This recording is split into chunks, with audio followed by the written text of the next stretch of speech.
Namaste, good evening, and it's a wonderful evening today at Zena family.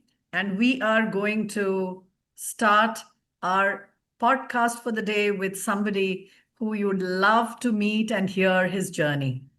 I have Atul Sinha here. My name is Sandhya Prakash, and Heart to Heart at Zena is our show. And we are going to talk not only to Atul about what he is doing right now, but also what he was doing and the transformative journey that we have. Before I get started, let me tell you, Atul, welcome to the show. Thank you. Thank you, Sandhya. Look forward to this talk with you. Most welcome. So here's Atul, a corporate, his LinkedIn profile is very interesting. You guys must check it out. A corporate samsarin turned into a yogi. His objective is to contribute today to the awakening in the world by propagating yoga, ancient wisdom, and transmitting the self-transformation that people should have. He's a scholar, researcher, and writer, and wears the hat of an MD of Scarlet Tiger brand design. Welcome, Atul Sinha. But his introduction will not be complete without telling what he was before. He studied in Loyola School, Jamshedpur, and Shri College in Delhi for BA honors in economics, and went on to do his XLRI Jamshedpur. But Jamshedpur kept him for a little longer because he joined Voltas, a Tata enterprise, and then moved on to Cadbury India, marketing manager at Britannia, assistant director at Colgate-Palmolive, and again, vice president marketing Britannia. So I was just thinking, on a lighter note, Atul, you not only made people eat chocolates and biscuits, but also taught them how to brush their teeth so that, they have a good oral health. That was prashchit for spoiling their teeth to begin with.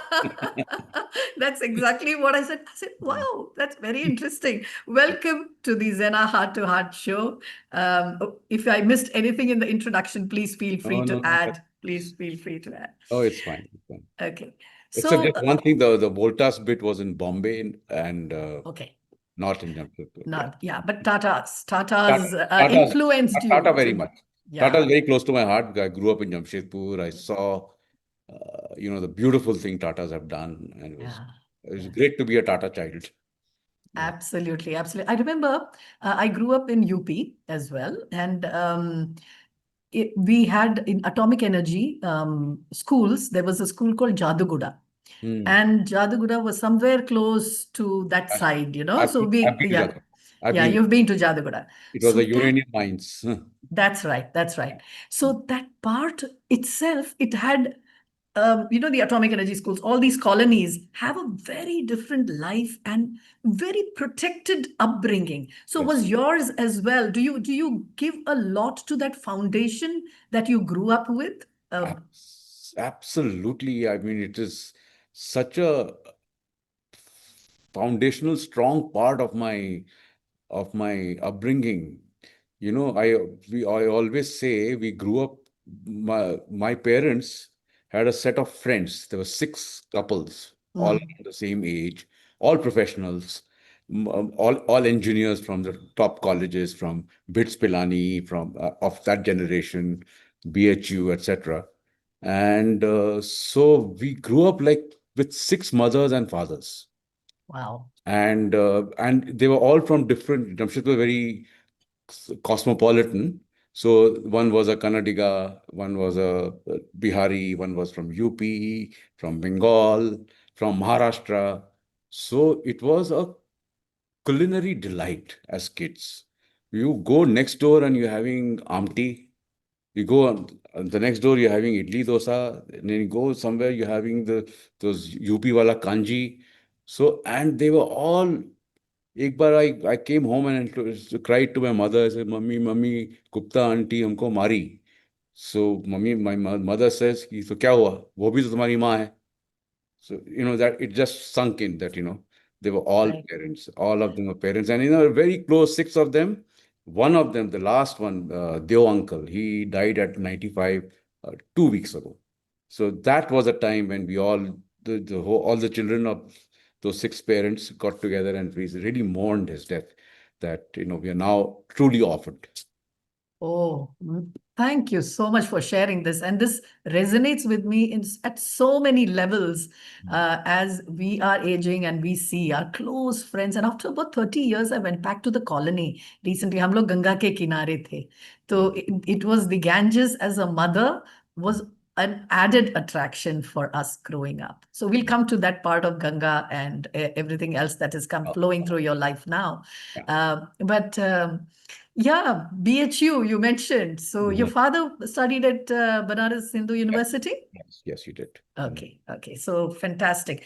And all your journey from that culture of Tata to the corporate world, and then from economics to XLRI. Why did you choose? What inspired you to get on this brand journey where you excelled yourself in this particular field? What inspired you to get into So marketing? it's like this,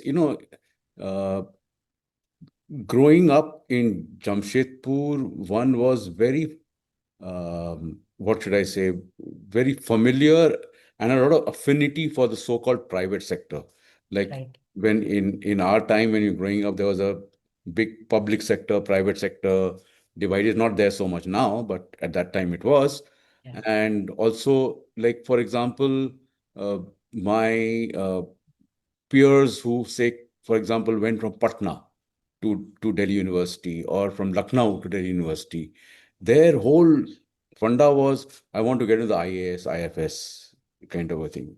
But having grown up in Jamshedpur, it was always, corporate, private sector was was a very good thing. It was the thing to be. So once I got into an MBA program, it was natural to move into an MBA program. Why marketing is again because I had this good mix of the right and left brain. I recall one batchmate of mine, Deshpande is his name, and I'm still in touch with him. He was from IIT Bombay, and he came to XLRI. And he told me, and I was good in marketing. I was one of the top guys in the marketing class, kind of. I think people looked up to me. Acha, marketing funda chahiye to Atul ke paas jao, kind of a thing. So Deshpande came and said, "Yaar, I can't wrap my head around marketing. ये क्या कि इस case में this is true और उस case में this is wrong." तो हम ये समझ में नहीं आता है. हम तो इंजीनियर हैं, and things are like this, 0 1 0 1. Absolutely. There's no gray. There is no gray they can understand. So, in marketing is not an exact science, and nor is economics for that matter. But so you need to be able to hold ambiguity and, kind of develop a path through that ambiguity, find a path through that ambiguity. And my mind worked in that direction very naturally. So that's why I excelled in marketing. And there was a time in Britannia and Colgate where I was recognized as one of the top marketing branding people in the country. Wonderful. It's an absolute honor to have you on, Zena. And what you mentioned here brings me to an analogy of how you live with unpredictability and a fluidity through that unpredictability. Not everybody has that, unless, because see, engineers' mindsets, like in BITS also, we had a lot of things, but I did my MMS. We figured that people who do engineering, they want predictability. They want a box, and it should be like this. If it is x-axis, y-axis, this is how the line should move. But you brought out that point that one needs to be fluid. Also, I think apart from the predictability and unpredictability, probably your grounding allowed you that freedom of expansiveness to think and create those marketing connections. So bringing it back to what's your advice? Today we are in an age, fast moving. I'm just cutting almost 50, 60 years, and coming to now where you have social media, you have marketing in the true sense in your face for everything. You monetize your time, you monetize your voice, you monetize everything. And there is a marketing brain working behind every reel that's being put out there. So how do you see it? What would be your advice or top three tips in marketing for youngsters today? Hmm. See, now what has happened is marketing has changed almost taken almost a 360-degree change since I was an active professional. I stopped being active marketing professional in about 2021 or so, when I kind of finished my thing with Scarlet Tiger. So, in my life, I missed this whole digital marketing. It just didn't exist at that point in time. Okay. So it was all about branding, all about creating products with very distinct positioning, all about understanding your target market, all that very classical marketing. And you reached your consumers through messaging, which was on television, which was in the print medium, which was on, in those billboards, which you see. It was not digital. The digital has made a huge shift. One is that you got to tell your message in 4 seconds, 5 seconds. So that is one thing. Then it's very interactive. So the consumer is also interacting with the brand, and consumers by nature are fickle because there's so much choice. Whether it was in classical era or now, there's immense choice consumers have, right? But you tell your message in that period. You got to uh, you got to keep changing your messaging, so that the people are engaged. So it's become the medium has changed. The essence of marketing has not changed. The essence of marketing, basically, the what my advice to people is, don't forget the essence of marketing. That is coming from the old style marketing people. The essence of marketing are the following. One is, any brand must have a rationality, must have a functionality, and must have a emotionality. If you can crack these three things for whatever brand you're handling, if you crack these three things, and each of them expressed in not more than 5, 6, 7 words. So I can give you example. In which I'm a director in a company called Sunny's. Sunny's is a iconic restaurant in Bangalore, Okay. Loyola Road, and it serves European kind of food. And the person who promoted is a very celebrated chef and theater person called Arjun Sajnani. And so I was working on his brand. Here, what he has done is the sauces and all which he uses in the restaurant, he's bottled and he's put them on shelves for people to buy. So what is the rationality? What's the emotionality? What's the functionality? So the rationality is very clear. It's very simple. If it's Sunny's, it's got to be good, because Sunny's is a heritage restaurant, absolutely. So the brand has a rationality. Are you getting what I'm saying? Absolute rationality. And you think of it and say, wow, yeah, this is it. Right. It's got a functionality. It is fresh, vegan, healthy, tasty. So that's the functionality. And now, what is the emotionality?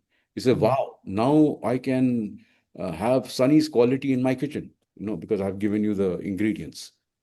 So, actually, I just give it as an example, but if you cut these three things, everything else will follow, right? Everything else will follow. And yes, on this new medium, you need to change a lot, but this essence cannot change.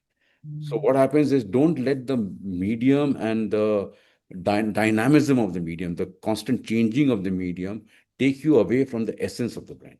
So that would be my message. Well said. Well said. Because I see many of these very young people, they are very much in tune with the medium. They know what Instagram, what clicks, what doesn't click. You must have movement. You can't be static. This kind of thing which we're doing will not work on Instagram. You have to Right. be up and around and moving. So that which are very good, but don't miss the essence of the brand. So, for example, the essence of the brand, Sunny's, although it's a very iconic restaurant, is convivial. It's daytime. It's sunny. Sunny. Yeah. Right. So if you show Sunnies with clinking wine glasses in the night in a dark background, it Doesn't it make doesn't sense. work for Sunnies. But these are things which you need to understand. Yeah. Yeah. No, very, very well said. Because the when you say essence, the basics have not changed. You still have to look for the correct target market. You still have to look for what those comments are, what those engagements are, even if they are trolls or even if they are whatever type of engagement. But the feedback mechanism is much faster. Initially, we used to put out a soap or a brand in the store, wait for somebody to buy it, then go there, take a feedback and so on. And now you get instant feedback, which is Yeah. fantastic, for And any. even we talked about digital media, but even the retail has changed. Yeah. It's all what is called quick commerce now. Commerce. Yeah. Swiggy and Instamart and all those things. Zepto and everything. In 10 minutes, you get the The product. whole So your logistics has also changed in a big, big way, which is, completely. and it is all to do with speed and, the 3 minute, which you said, the 30-second kind of attention span, which is moving. So, which is fantastic. Yeah. So, a quick share. I'm building a community called Nature Nourished Tribe, for example. So, as a brand expert, building communities online and offline is again a huge. So, I train people in plant-based foods. I'm a martial art coach. So, I wanted to bring all this together to create a healthy community for everybody 40 plus, so because we're going to be a huge population, I believe, of 35 crores in India by 2040. Okay. So that's going to be a huge one. And we all need to be healthy naturally.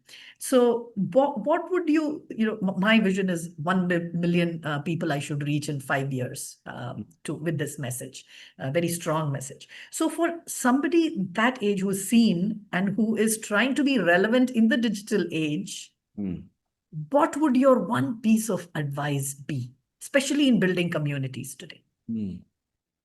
No, I think you kind of said it. Health has become very important, and when the age group which you're talking about, health you have to differentiate health from fitness. I mean, when you're young, Absolutely. you want to be fit, muscular, and so my daughter, who's now 35, she is into CrossFit. She lives in Singapore. She's very CrossFit. So she comes in, she's like, for a girl, she's quite muscular and all that kind of stuff. As you age, it becomes your health, your energy, that you wake up in the morning feeling energetic, and you have a sprite in your walk, and so that is what you're looking for.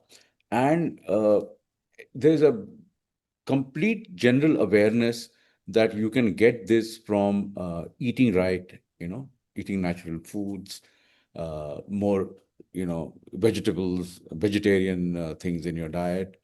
Uh, it's also about, Ayurveda and yoga, so there's a lot of awareness around it. So and there are a lot of people offering a lot of things. So what you have to do is you must have a vision in mind as to what do you want to do. So it's like, for example, one possibility is I just create a community, and the community explores experts in XYZ field, right? So that is one. Or you are the expert. So I mean, how do you want to nourish this community is something which you'll have to answer. All right. Okay. Yeah. But We'll do that. the thread which runs across the community is remaining healthy for the rest of my life, energetic, feeling good, feeling fresh. So those are the kind of things which this community wants. How do you want to give it to them? It's totally up to you.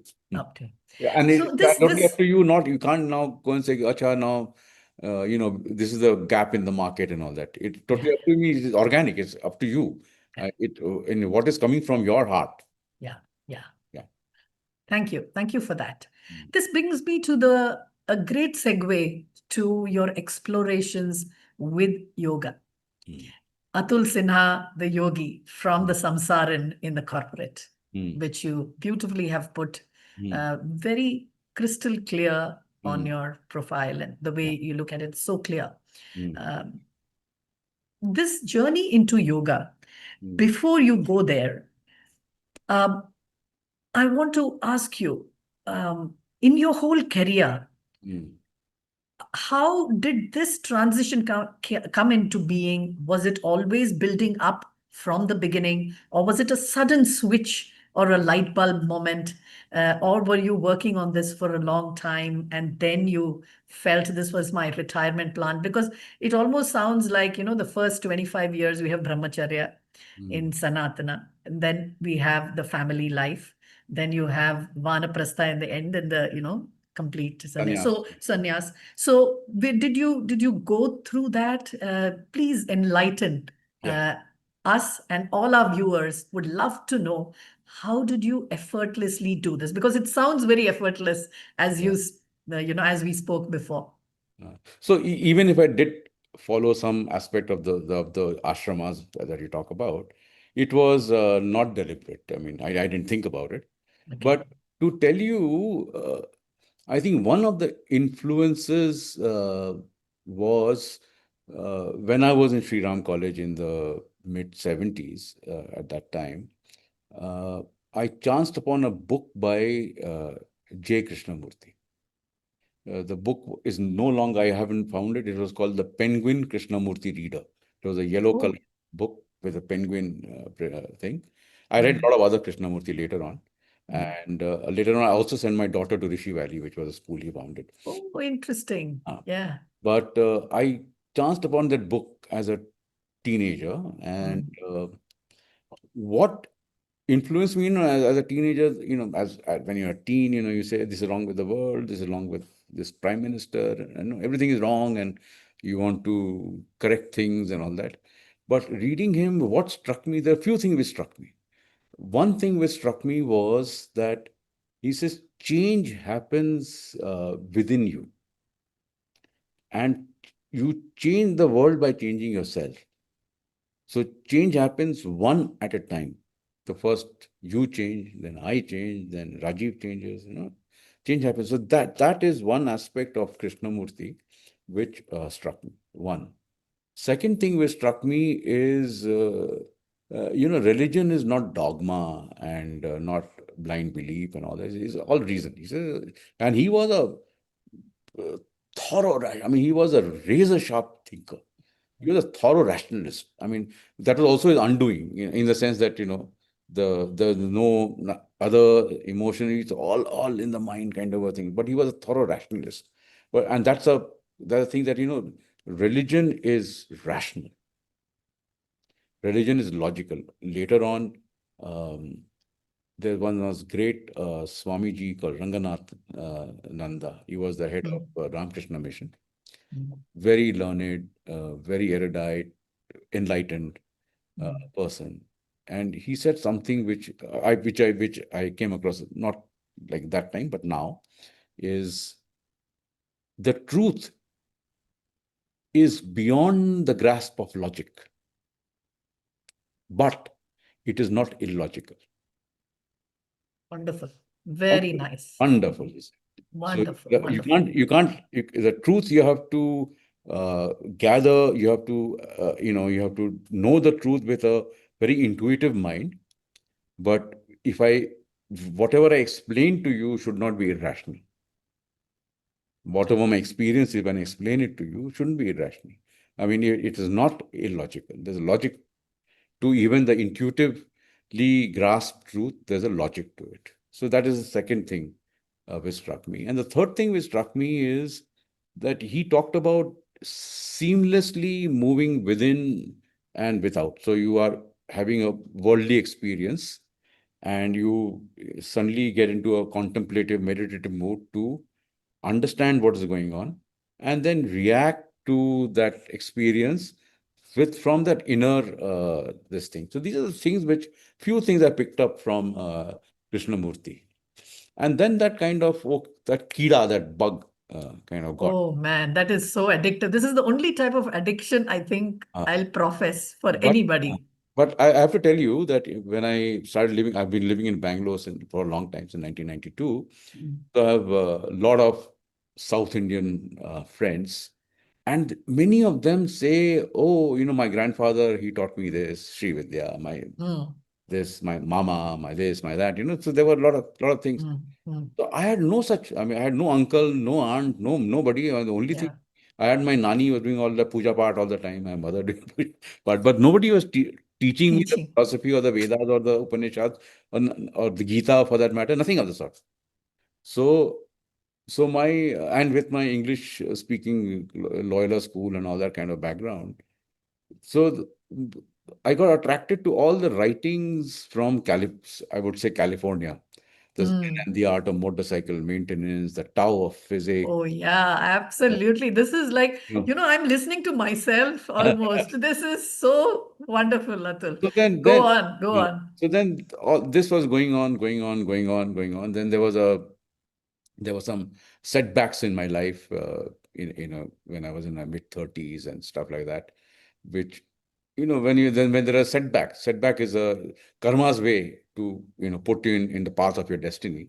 True. So that also kind of helped to, contemplate in the morning, deeply contemplate on what's going on. So the personal experiences. And finally, then I went the university from which I did my PhD. A friend of mine, I didn't know about the university. A friend said, "You live in Bangalore. Have you heard of the university?" I said, "No, I'm S-VYASA. yes." S-VYASA, right? Yeah.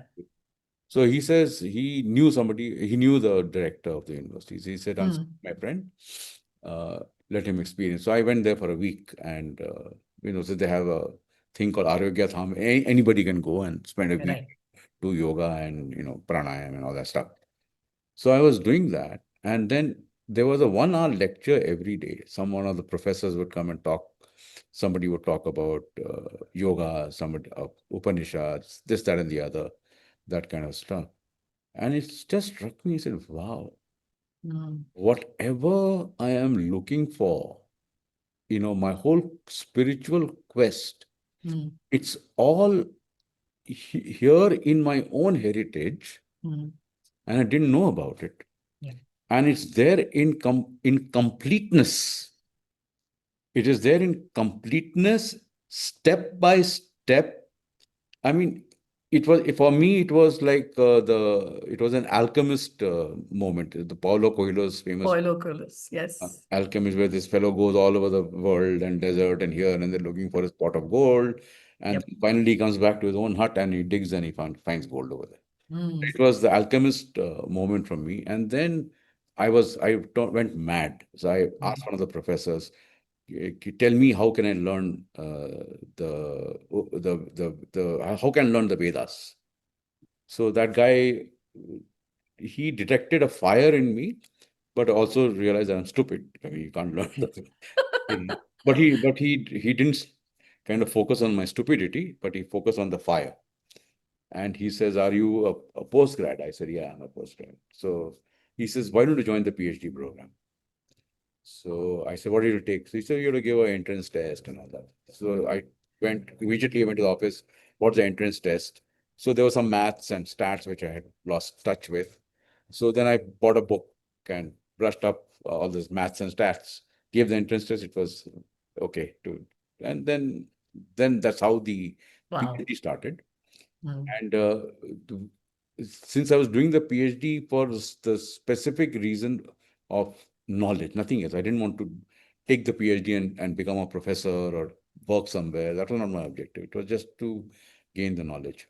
So I spent a lot of time on the Upanishads, the Bhagavad Gita, the Patanjali Yoga Sutra, and that really kind of took 5 years of my time. I also did. I was surprised to do very well in stats and maths after all these years. So I remember I got E in XLRI. no E in stats. So I went to the prof. He Stats. said, E is below D or above A. So, so he said, no, it's above A. So I said, oh Mm. my God. Kind of. Oh, Anyway, so that is broadly my journey. fantastic. One more Fantastic. thing, which I want to say happened was that finally, so basically what I would say is the Kida was there. It is all karma. And I mean, if I were to step back, it was my karma to be in this on this path. And somewhere along the way, destiny caught me by the scruff of my neck and said, forget all this Britannia, come on, do this, and push me in that path. And it's been a tremendous journey. And then the guru happened. So the guru, I have a guru in Thiruvannamalai. And so, the first time he gave a talk and I listened to it, as is my with my scholarly thing, I kind of wrote down a summary of what he said and I sent it to him. He said, is this my correct understanding? You know what he said? Mm. He said, and that was another shift. He Mm. said, Atul, you're trying to find God in words, you'll never find him there. He says, God lies in inner experience. And I said, oh my God. Yeah. He You said, have to live it. You have to I said, you can't totally live it. understand the Upanishads, this, therefore that, therefore that. Yeah. Yeah. Yeah. Huh.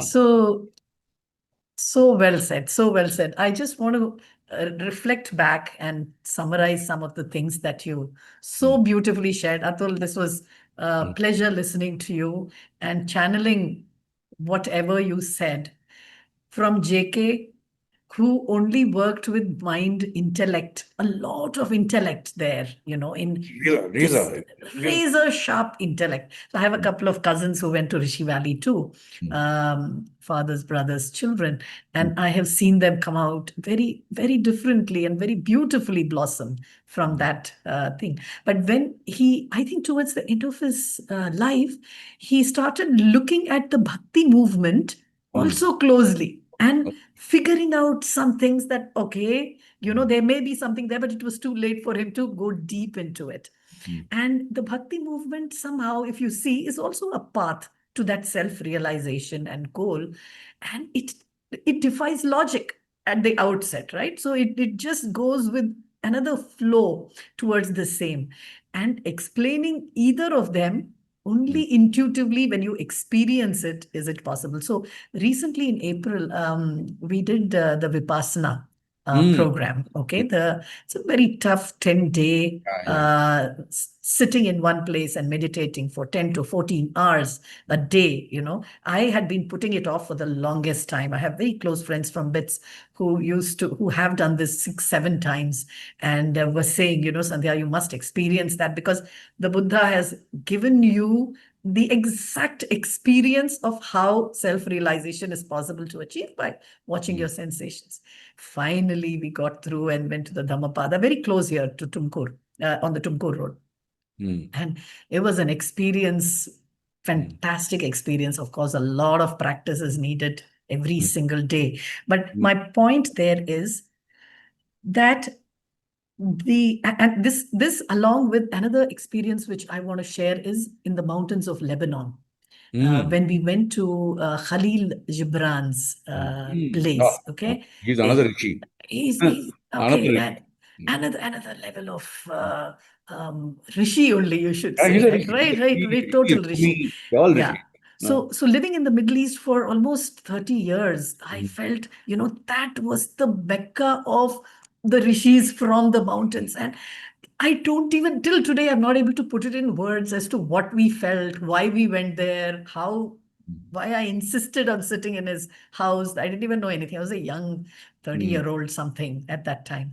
But it just pops up, from your within, all these moments of bliss. mm, And it all came together somewhere between Kashi and Prayagraj recently. So you mm, were in Prayagraj as well for the Mahakumbh. And mm, so the entire Sanatani culmination of people coming there was inexplicable. I'm still waiting Oh for yeah, yeah. words to That experience that. So experience you was want to share something on no, the that? snan in the morning. That one morning we went for the snan at the Sangam, and if you haven't been there, you can't understand what's going on because you look Absolutely. around you on both banks of the Yamuna and then the Ganga later on. For wherever I can see, and you look up this way and look up that way, it just heads, heads, heads, heads, heads. With your eye, can you make out if there were 1 million people or 5 million people? But it was, what I'm saying is, when we were young and into music and all that, there was Woodstock in 1969, if I'm Oh not, yeah. Oh yeah. with 75,000 people or something like that. And it was Correct. a show which said, oh, wow, so many people came, and, it was beyond the arrangements that were made, but there was peace and nobody fought with anybody, etc. So here there are 5 million people and there's complete harmony. Complete harmony. And there were these two young ladies with us, and they said nobody harmed them, nobody touched them, nobody in that crowd. Oh no, no. That was what It fantastic was it a felt. fantastic experience. Yeah. And Fantastic. I And there were felt, women, children, yeah. men, some, and all doing different things. Some people going in and doing Gayatri mantra, some just having frolicking in the water. They're doing all kinds of things, but it Yeah. was absolutely a mind-blowing experience. The unison, something was uniting everybody. And I said, oh my God. And people had come from very humble backgrounds, Yes, so yes. totally All dressed kinds. up. The Totally women were talented. dressed up. And I said, I just went in something which was convenient to take a dip. And Mm. these ladies were dressed in their fineries because they Mm. said they were going to meet the God. Ah, very, So so that is beautiful. why they dressed. So beautiful.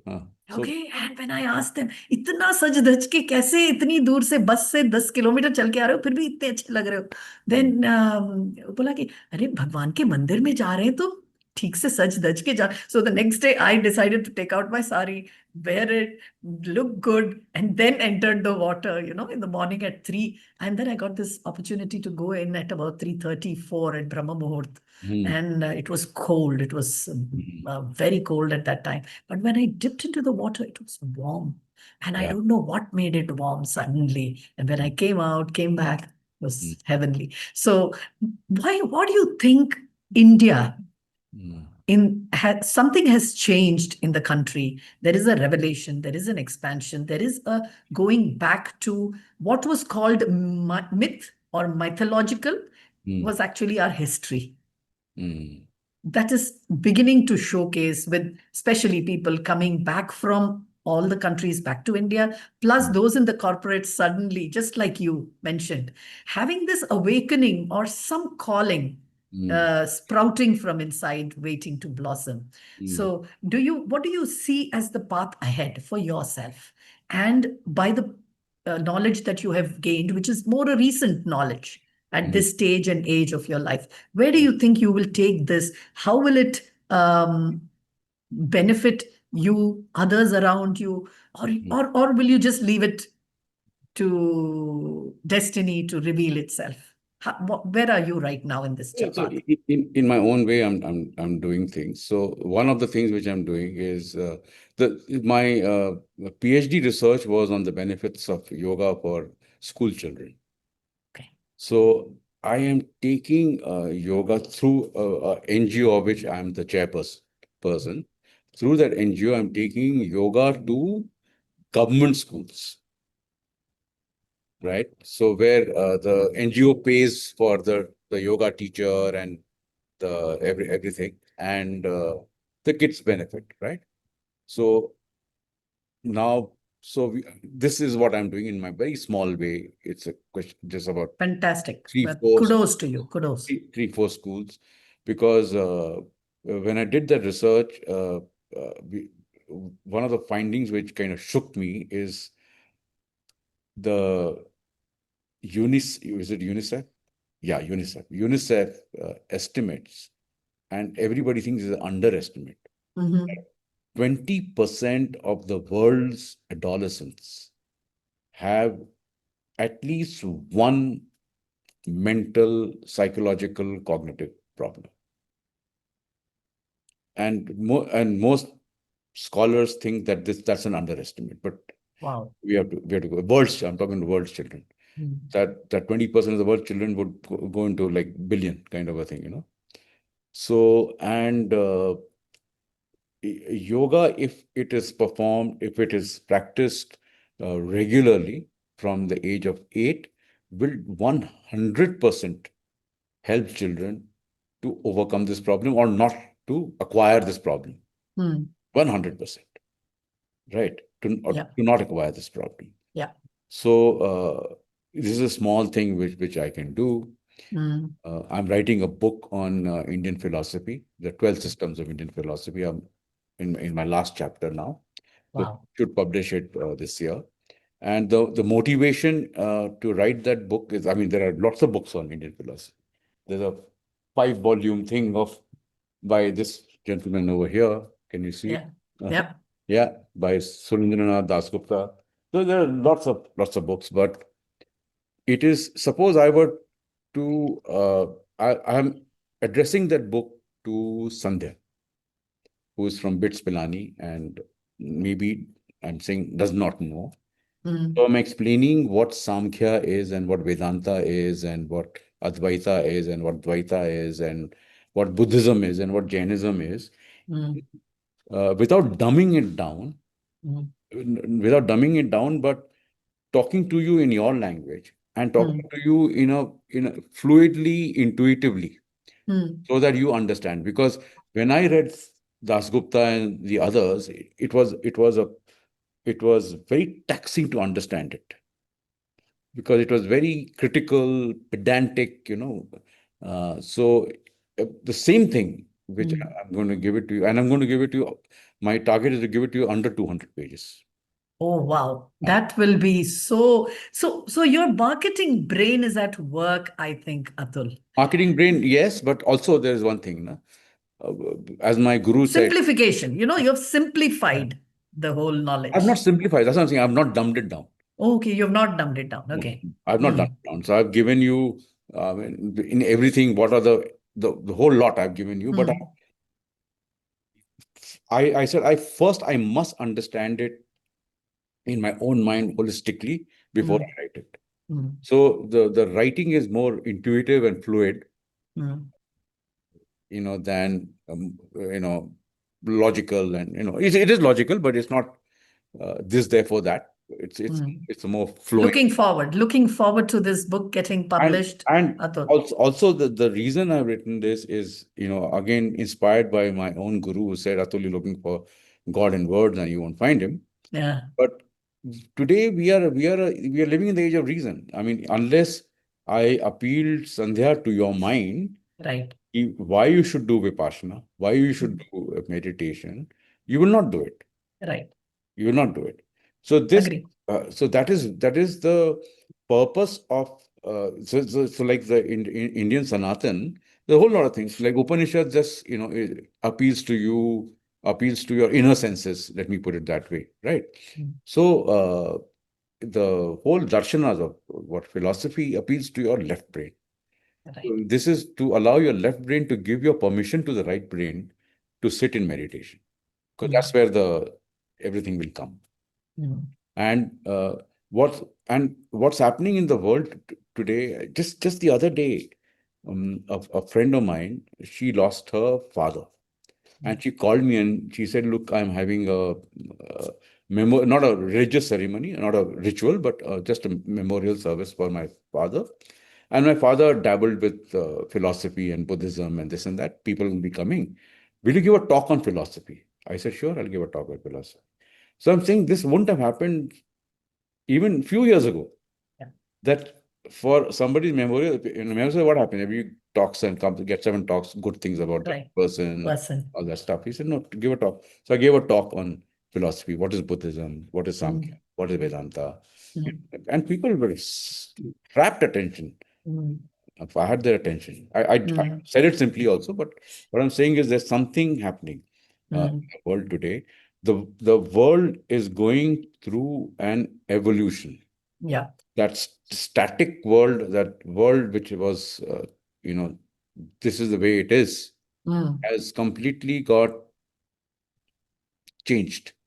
So there's a huge, everything which you thought took it for granted is not there anymore. Country after country, look at the politics, look at the geopolitics, look at anything. Everything is evolving. So we are in that phase of evolution, and in that evolution, Sanatan is bound to sprout. There's no two ways about that. It's not. So there was the sprouting of Sanatan now is not because we are Indians and we are proud of it. Of course, all that is there, but that's not the reason. Yeah. It is not parochial. The meaning of Sanatan is eternal, universal. So it is not parochial. But this is a time when the Sanatan will sprout. And Sanatan is nothing. Sanatan is, think about it, is the religion of humanity. Yeah. It is a religion of humanity because what is Sanatan? Sanatan comes from a place where it says that everything has an intelligence. I mean, you and I have intelligence. The atom has an intelligence.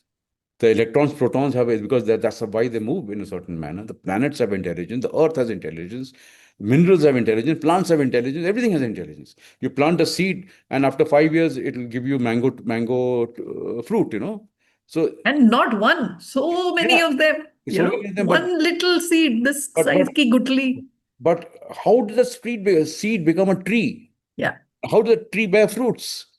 You can say, that's natural, but there's intelligence. Absolutely. And it's not random.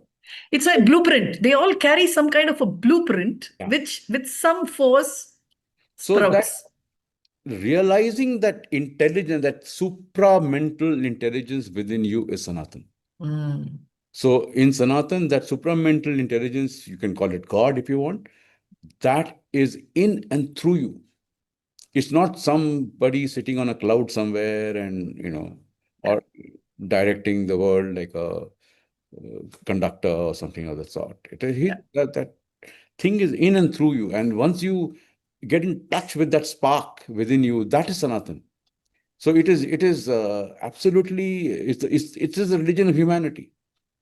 And it is going nowhere, because this is not even a religion. It is meant to be. It is Sanatan.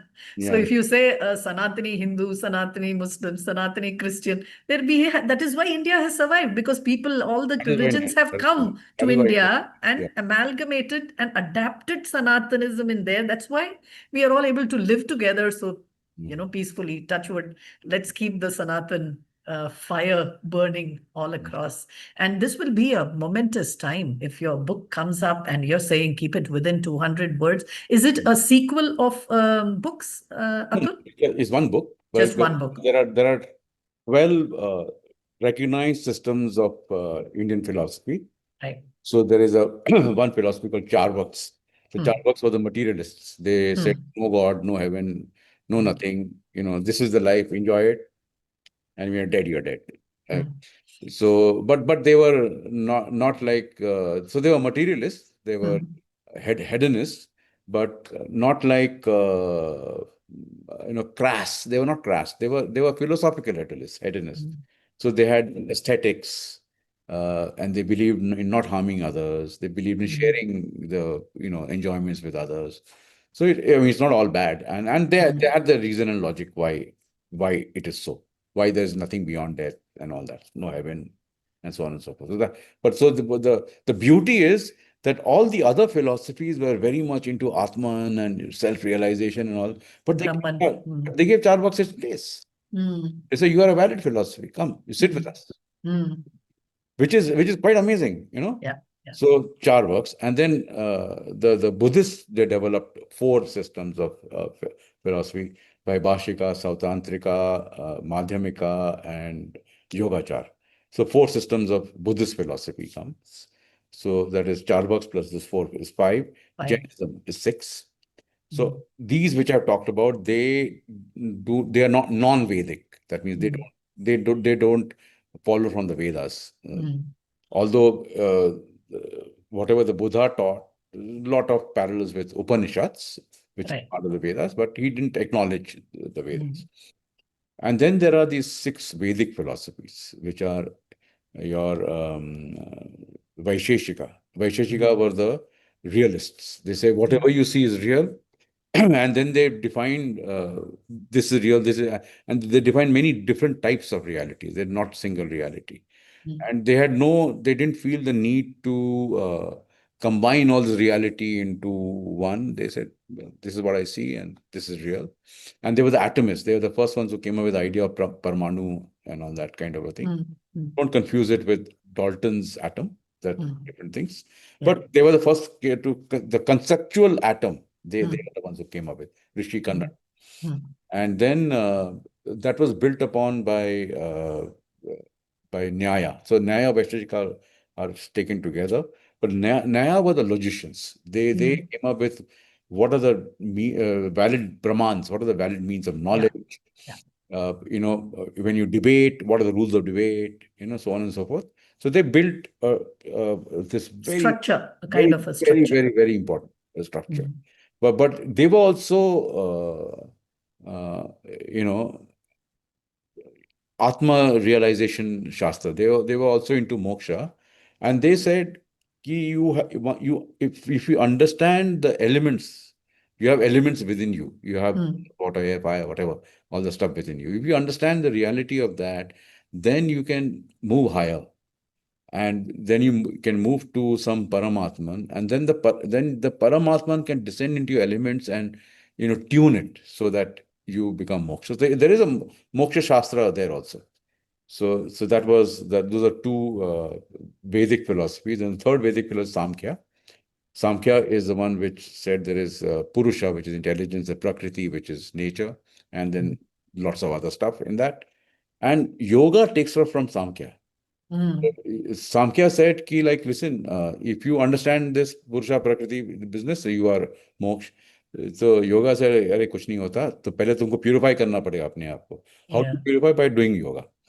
So they believed in the Purusha Prakriti thingy, but they then said, these are the things you got to do to purify yourself, etc. So that's yoga, Samkhya comes together.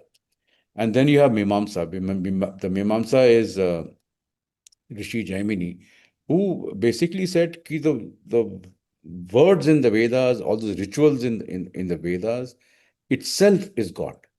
Itself has power. The word has power. Rituals have power. Wow. So they create an unseen force within you, to move forward. So they were the ritualists, so to say. Fantastic. I am so looking forward to this. If you have managed to put all that in then 200 come pages. To Vedanta. Vedanta also has now, Vedanta has Advaita. Yeah. And Advaita, there is Vishishtadvaita. So there are this whole six system philosophy, Vedanta, Mimamsa, Samkhya, Yoga, Vaisheshika, Nyaya, and then the Jains, the Buddhists, and the Charvaks. So this is our heritage. Yeah. This is our heritage. I mean, those guys were brilliant guys. I read Nagarjuna, for example, or Shankara. Even the Dvaitas, the Madhva and Ramanuja, they are geniuses. This Kapila, Kapila of Samkhya, Vivekananda said ki anybody who is studying metaphysics or philosophy has to bow to Kapila. He was the first philosopher in the world. Yeah. He influenced the Greeks, and philosophy in the world spread through him. Right. So when you read them, you have to read it with a lot of reverence for it's so sacred, such a sacred land. Blessed to be born here, and blessed to be living here. And we were not taught everything. I went to a Kendriya Vidyalaya school, and luckily Sanskrit was part of the curriculum, and we read the Ramayana Mahabharata in school. But then when I met all the people in BITS, when people came from different backgrounds, they had absolutely no clue at that time. Many of them, they had not gone through that channel at all. It was from other religion-based schools, right? So it was a culture shock to me that there are people who also don't know. But for you, this is a calling. Atul, I'm just so happy to have you on Zena Chat Show, discussing not just philosophy, but life itself. And I want your permission to chant something as a closure in about 5 minutes. I seek your permission to chant that Purnamada Purnamidam. Then we'll do that. What Okay. a coincidence. I was thinking of that just now. You said Oh, it. I was thinking okay. Purnamada Purnamidam. Okay, we will do that at the end. Uh, Before we close, my last part, what I want you to briefly touch upon is there any mistake made in your career or something that you would have learned from it? What is that one thing which you feel you can say yes, you can say no, no problem. But one mistake that you feel and what lesson you learned from it. It'll be so useful for people to hear. when I look back on my career, I did whatever I did was because of pu- purely my uh, technical competence was very, very strong and which got me to wherever. But I just couldn't handle the politics and the pig fights. Hmm.